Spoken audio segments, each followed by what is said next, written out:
This podcast is not intended as legal advice. If you're in need of legal services, please contact 602-375-6752 to set up a consultation. You're listening to the official podcast of the Law Office of Libby Banks, Estate Planning, Wills, and Trusts. Hosted by Libby Banks and Travis Meyers, your estate planning attorneys in the Phoenix Valley. All right, we're the Law Office of Libby Banks, and we are on the Law Office of Libby Banks podcast. Welcome. I'm Libby Banks. And I'm Travis Meyers. It's good to see you, Travis. Likewise, Libby. I'm looking forward to this session. We're going to talk a little bit about estate planning for blended families. So for blended families, for those who are like, not sure what you mean, it's like the Brady Bunch, for those who are old enough to know about the Brady Bunch. It's Mike and his handsome three sons, marry Carol with her lovely three daughters. So they are now a blended family. They brought their two families together. That's actually kind of a simple blended family. Let me tell you a little bit about my family. So my father actually married 3 different times. So he married first when he was in the Army and had 1 child, ended up with divorce in that case. Then he married my mother. They had 4 children together. Eventually, they divorced, and he married his 3rd wife, my stepmother, and had 2 children with her. So 7 children altogether. And, that's probably enough, except then he passed away, unfortunately, leaving my stepmother, a widow, who was young enough to think about remarrying, and did. And so now she's remarried, and that's also a blended family.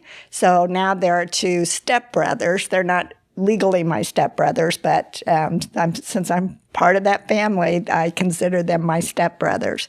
And so there they are trying to plan for most of the kids. Some of them really are not, never were part of the family. My oldest sister really wasn't. So that's just a crazy situation. And I am glad they live in Kansas, and I was not asked to do that plan. Yeah, I'd like to see how that family tree is branched out. It's pretty crazy. Mm-hmm. And then, of course, grandchildren and everything. So, and a couple of them with, divorces in their lives as well. So. Yeah. Now, Libby, why is it so important that blended families do some planning? Well, the problem with not planning is that the law, the state legislature has decided what happens with your assets if you don't plan. We got to have some kind of a plan in place, and so they have set laws that say who gets it. So thinking about that simple blended family where we've got Mike with his 3 boys and Carol with her 3 girls, they may intend that all of their assets be divided 6 ways between all of the kids. If they don't plan for that, that is probably not going to happen. If Mike passes away first and everything's in joint ownership and it goes to Carol at his passing, and she does no planning, it's going to go to her girls when she passes away, and Mike's boys aren't going to be included at all. So again, if that wasn't the plan, you've got to actually put something in place to say, here's what we want to have happen, not what the state says. Another example of where the state steps in is we occasionally have clients who have refinanced a home and one spouse or the other has the better credit score. And so they refinance just in the name of that one spouse with the great credit score. And the house is just in that person's name. They can transfer it back to joint ownership, or preferably they will create a trust with us. Mm-hmm. But if they don't, and the person who owns the house passes away, in that blended family situation, if it's Mike, Carol doesn't inherit the whole house she only inherits 50% of that house. And his 50% is going to his 3 boys. And so depending on what the relationship is or becomes at some point, they may be knocking on the door saying, where's my inheritance? That's actually 50% my house, and I need to have it now. I need to have the money. So it can be really a terrible situation that brings about unintended consequences. Yeah, and not only that, but it really puts people in a pickle. I mean, I've seen probate situations where something along those lines has happened, or probate situations where someone has gone through a divorce and they never retitled the house. Where both of them were on the deed. There was a divorce decree. They went through this entire legal proceeding to try and delineate which assets were going where. It could have been years after years removed from the divorce, but because they never changed the deed, we're now having to face whether we're involving the other person in going through this probate and getting the court involved, which is really what we're trying to avoid by doing all of this type of planning. Right. And, occasionally you'll have that situation where, we intend to share with the other kids. We know that's what our parents intended. We're sorry that the law didn't allow that. We're really sorry that they didn't plan and avoid all this hassle for us. But there can be some potential, is it a gift or not? And some worries there. It can be hard to get it divided the way you want. So, as an example would be perhaps an IRA where it's payable to the estate, but the estate is the kids of that child, not the other kids, and the IRA holder refuses to do anything except what is, what the court says, which is that these children get it and those children do not. So, again, even if the kids agree, it can still cause them issues when they're trying to share those assets with the other person's family members. So talk to us a little bit about planning for blended families. I know there's some simple ways to plan and some more advanced ways. Let's talk about if a couple comes in and they've already got a lot of joint assets, so they really are looking at a joint trust. And what can we do for them? So a lot of the joint trust planning is just making it very clear the family dynamics, right? So some of the first things that come up in these joint trusts are the family information. So we say, Mike and Carol got married on this date. We list out all of the children, but we make sure that we specifically say, for purposes of this trust that, and man, I'm going to butcher the names. So Carol's kids, we'll just call them, are Carol's kids and are not Mike's actual biological children, but for purposes of this trust, we are treating them all the same, if that's what they want, and vice versa with Mike's boys as well. That makes it abundantly clear to anyone who is now looking at the trust and sees the term descendants or children or anything along those lines, that we are in fact referring to all of those children together. And we can also define the distributions specifically to say that if one spouse passes away, everything does go to the benefit of the surviving spouse first. It's held in a trust called a survivor's trust for them during their lifetime. But then when they pass away, we cater it to whatever the couple wants. We can say that it all goes in, whether it's separate trusts or outright, whatever they want, to all of the kids equally. Or if we want to do a little more in-depth planning to make sure that Mike's kids are protected if Carol passes away first, What does that look like, Libby? Right. So there are a couple different ways to do that. So we certainly can, if the couple's in agreement that they don't want the trust to be amended once one of them passes, can put in some provisions that either say, the trust can be amended as to the 50% of the assets that would have gone to Mike's children, for instance, or that it just can't be amended. So some of them are like, nope, we're going to say no amendment. It's going to all 6 kids, and that's the way it is. A lot of times we do it that way because they really do want to first support each other. So often they've been together a long time by the time they come to see us. Sometimes they raised each other's kids even. So it's not like they are terribly worried that their kids will be disinherited. But they want to put those provisions in. But their number one goal is to take care of each other. Whoever's the survivor needs to have the funds that they have to take them forward. So that's an easy way to do it. We just say, after one of you passes, the other can't amend the trust. So it just can't be amended to change that distribution to all 6 kids. Another way, though, is to, at the first death, create a second irrevocable trust, and we can put various provisions in. It can be just that it's 50% of the assets go to that trust, and it has all 6 kids.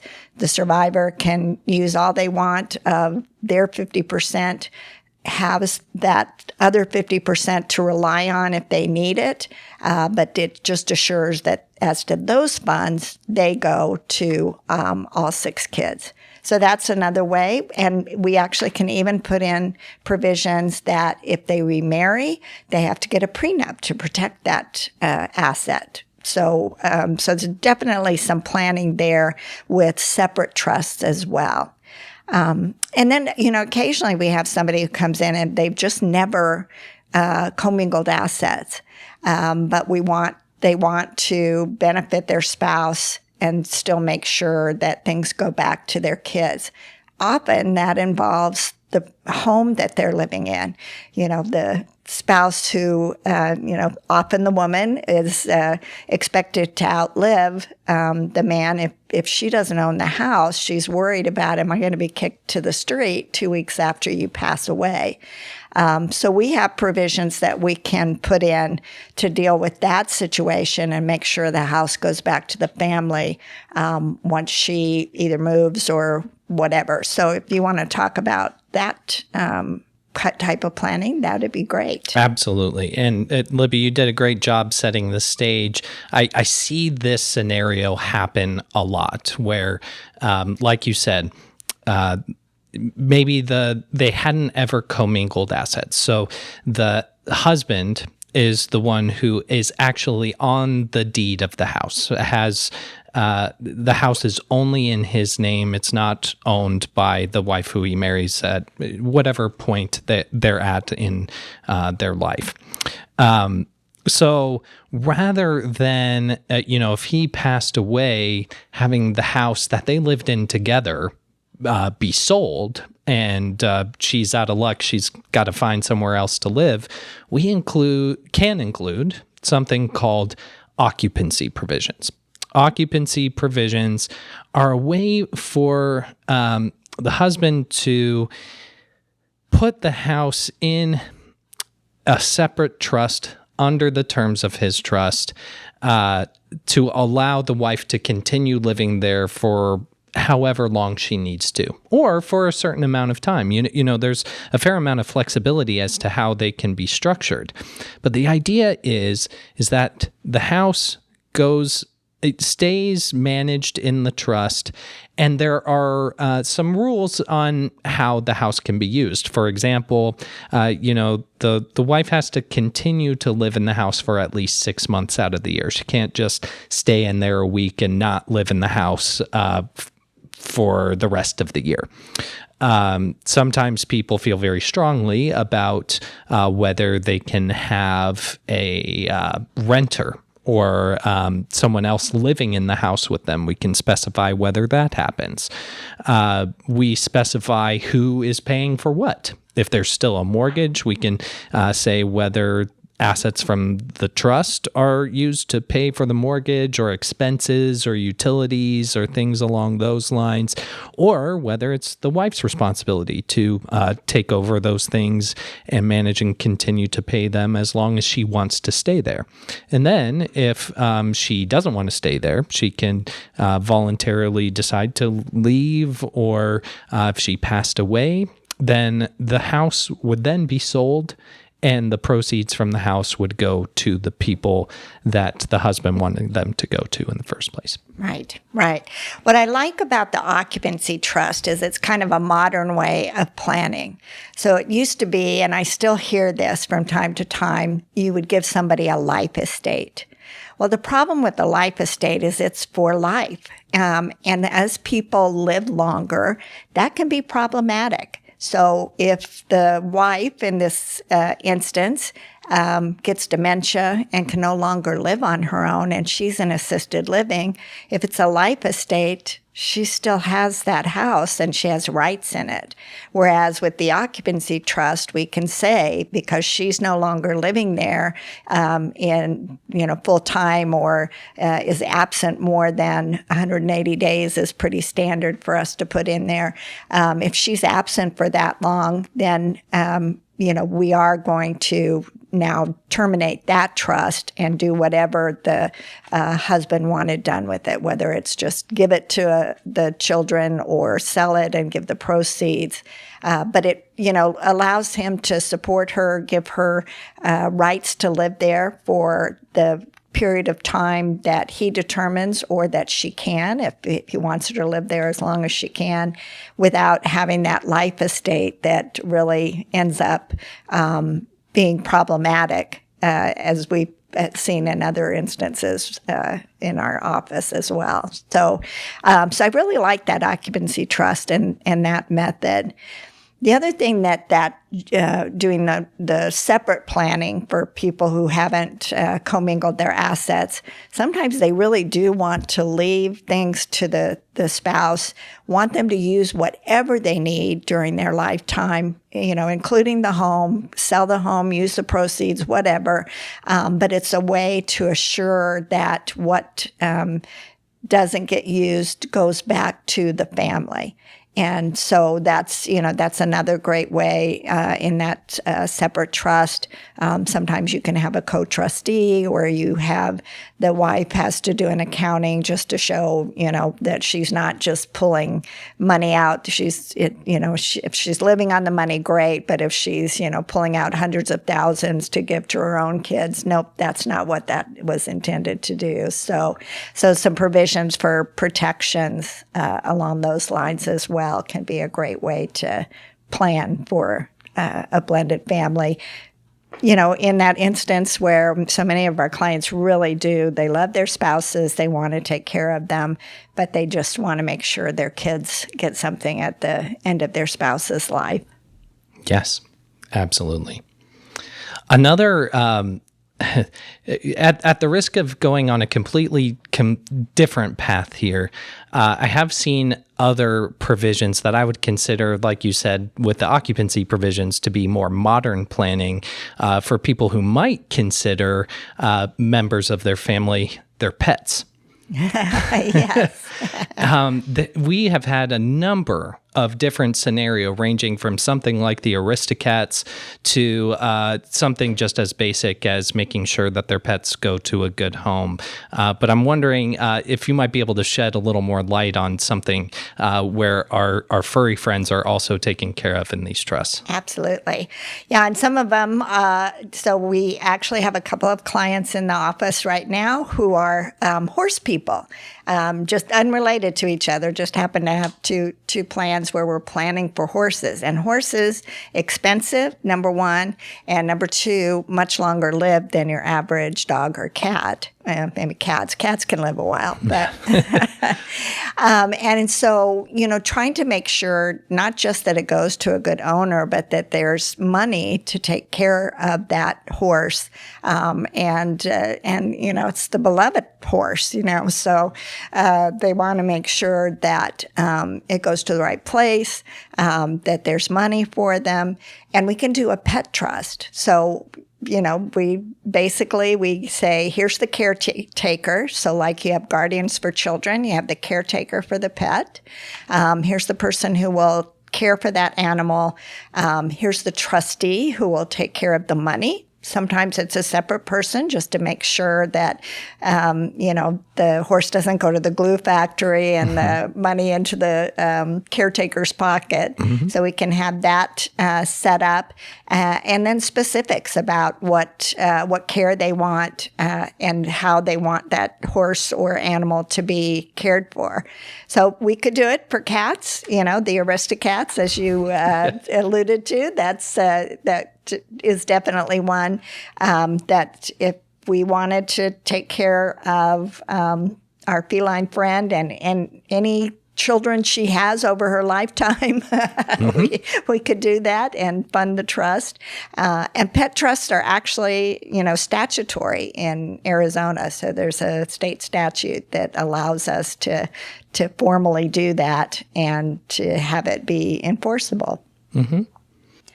And then there's the more standard provisions, which are probably more typical. So you can speak to those as well. Yeah, a lot of times people feel very strongly about who is going to be taking care of their pets, but may not feel so strongly that we need to set up some sort of caretaker situation or have a lot of specifics. So more often than not, what I see in the way of pet provisions is we say that a certain person shall receive distribution of these pets. We can be specific if you want it to be a specific named pet in there. And a lot of people just choose to give a certain lump sum of cash for their for the benefit of their cats or dogs or whoever it might be at that point. And have some contingencies, saying that if this person is unwilling or unable to take the pets, that the trustee can find a home for them in their sole discretion, so that there's no liability falling on the trustee if for some reason they have to take them to a shelter or something along those lines as well. So a fair amount of flexibility and variety in what we see there, but it can be very simple or, coming from a state that has been historically known to have horse shows, rodeos, those types of things. You do see those types of things for horses or cattle or even barn cats, I believe. From time to time come through our office as well. Absolutely. And a lot of those where they're just saying, here's the person who would take them, or my trustee should find a new home. What I find is it's about $5,000 to $10,000 per pet that they include, depending on type of animal, how young they are, that sort of thing. So another way that we can plan for pets, and I talk to clients about this, and so sometimes if they're younger clients still love their pets, but really expecting to outlive them and have different pets, is with the personal property memorandum. So personal property memorandum is authorized, again, by Arizona law. We refer to in the trust, we say, if I've done this personal property list and designated who's going to get certain property, then that's who gets it. And if it's signed and dated, that property list, it is binding, legally binding on the trustee. And pets, even though they're our beloveds, are actually personal property. So often our clients who really are expecting that they'll have different pets and don't want to put that into the trust that they might have to amend, often will just list them on the personal property memorandum. Yes. And it's a great tool for pets, certainly, but also for other collectible items that you collect during your lifetime. I'm a big music guy, right? So I've had a number of clients who have come to me asking about what they need to do with their guitar collection. And I'm like, well, first you need to let me come by your house and see it because it looks pretty epic. But after that, if you feel very strongly that you want one person to receive your vintage Les Paul or something like that, we can include that in your trust. But if it's something that you're going to update over time, if something happens, that personal property memorandum is a great tool that allows some flexibility for people to change their mind without having to come back to our office to update those specific gift provisions for those tangible items. Exactly. And if they're continuing to expand their collection, they're still in the throes of musical life and expect that they will add some new musical instruments to their collection, that allows them to add those to and designate where those go, for sure. The other thing that we see sometimes are guns. So, Arizona, a lot of people own guns and collect them. And that's another way that they can assure that the guns get into the proper hands. Mm-hmm. So the one way to do that is with the personal property memorandum. The other thing we see are gun trusts. Gun trusts generally really are for those controlled guns like the AK-47s or whatever. I'm not that big of a gun person, but for those those that are regulated with the ATF, and we want to make sure that we really need to make sure that they are handled properly, because the trustee may not be able to own them either. So the gun trust can be a great way to manage those guns, and other guns can be managed that way as well, to direct where they go, authorize a qualified person to control those guns, and distribute them the way you want. So absolutely, a lot of advanced planning techniques out there, and a lot of these conversations are ways that we can help achieve our clients' specific goals.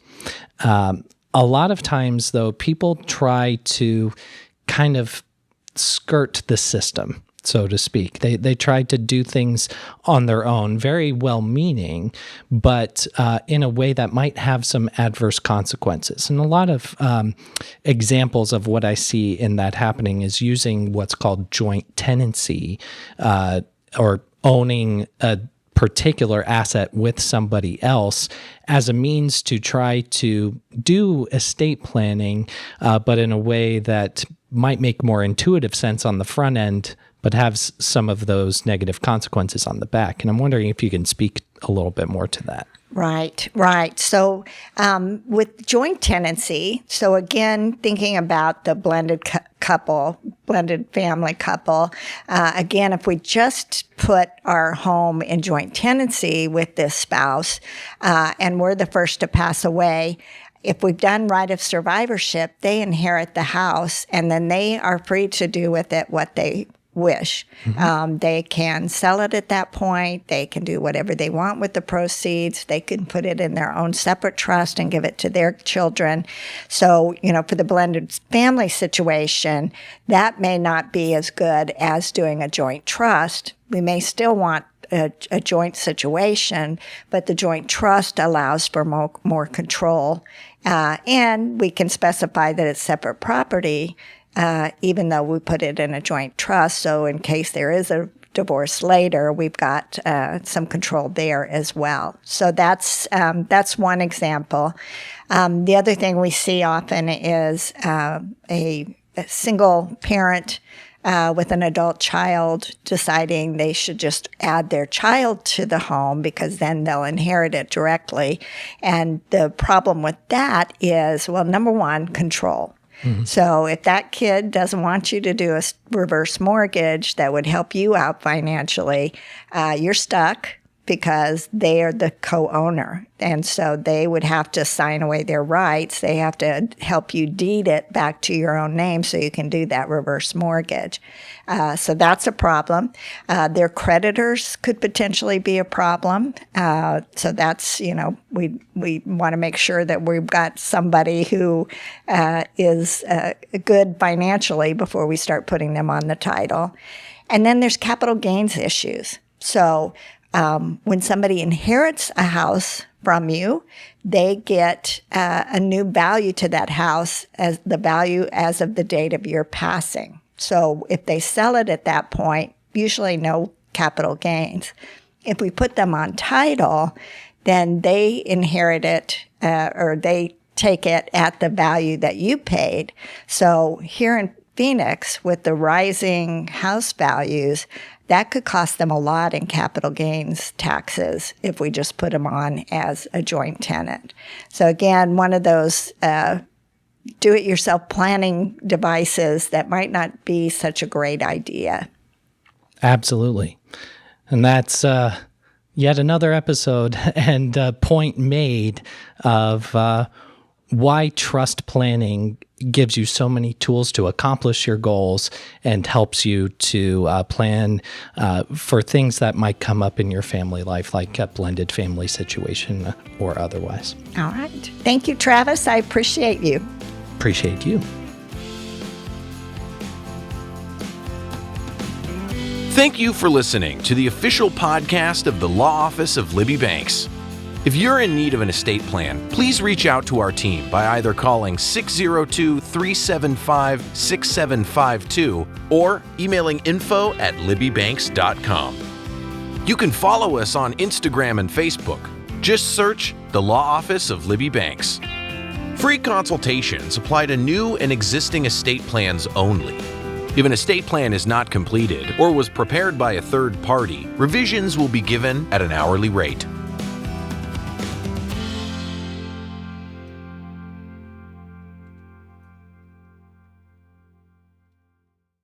This has been a T-Door production.